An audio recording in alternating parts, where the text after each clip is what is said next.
Okay, so for 10, 11, and 12, what we're looking at are if else statements.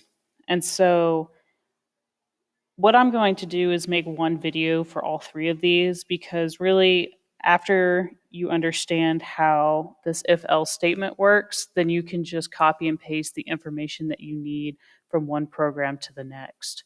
And so the first thing I need to make sure, so I'm going to look at program number 12.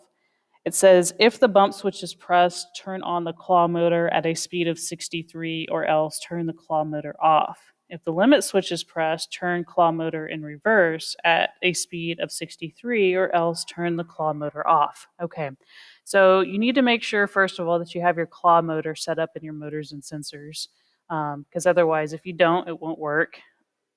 And that's true for the other two as well, because number 11, you're going to be using an LED, and number 10 is just using regular right and left motor.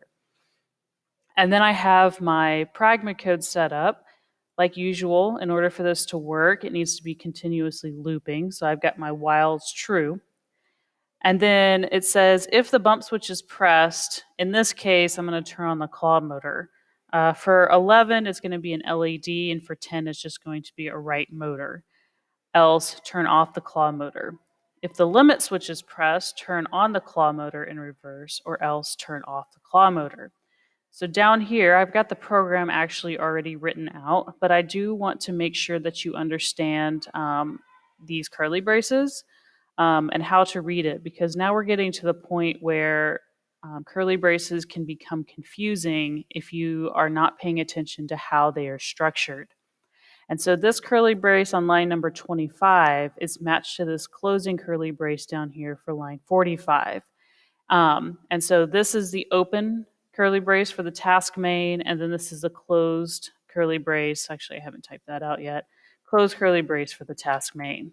So closed for task main. Okay.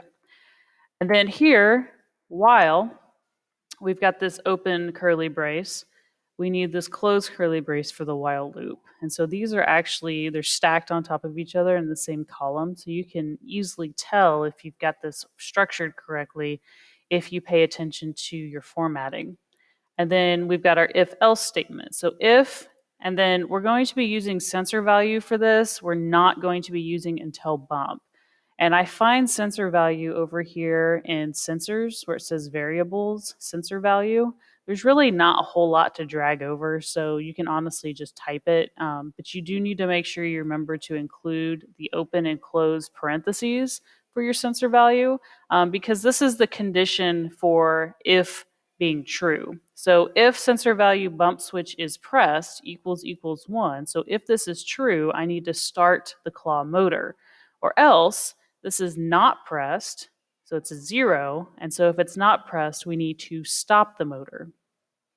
Same thing is true down here. If sensor value limit switch is pressed equals 1, then I need to start the motor, or else I need to stop the claw motor. Okay, so we're not using untils for this. We're using the sensor value because that is the condition for if the statement for if is true, and if it is not true, then we move on to else. And so that's how you complete 10, 11, and 12. You can just modify this code based off of what it is you want to accomplish.